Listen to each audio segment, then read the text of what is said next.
जब आसमान व जमीन बन चुके थे, पहाड़ों को अपनी जगह, दुनिया को अपने बहाव पर लगा दिया गया, तब अल्लाह ताली ने फरमाया, मैं जमीन में एक खलीफा पैदा करने वाला हूँ। फरिश्ते हैरान हुए, अर्ज की, आए रब, क्या तो ऐसे को पैदा करेगा जो जमीन में फसाद करेगा और खून बहाएगा?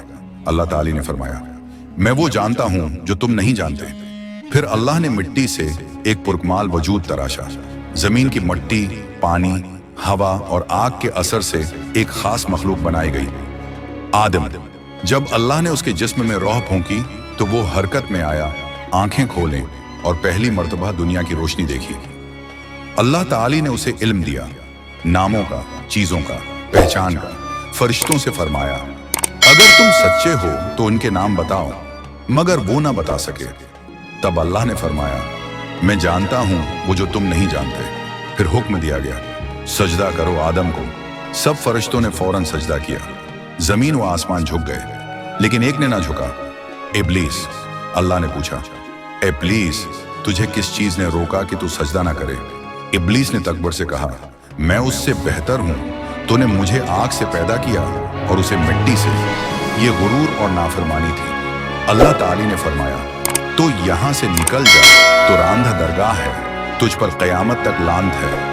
इब्लीस रोता हुआ नहीं गया, बल्कि चीलिंग करते हुए बोला, आए रब, मुझे कयामत तक की मेहलत दे, मैं तेरे बंदों को गमराह करूंगा, सिवाय उनके जो तेरे मुखलिस होंगे। अल्लाह ने फरमाया, तुझे मेहलत दी जाती है, जो मेरा बंदा होगा वो तेरे पीछे नहीं चलेगा।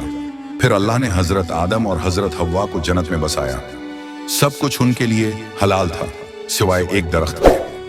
अल्लाह ने फरमाया, बस इस दरख्त के करीब न जाना, वरना जालिमों में हो जाओगे। मगर शैतान ने अपनी पहली साजिश शुरू की। उसने वसूसा डाला, आदम, अगर तुम ये फल खाओगे तो तुम्हें हमेशा की जिंदगी मिल जाएगी और तुम फरिश्तों जैसे बन जाओगे।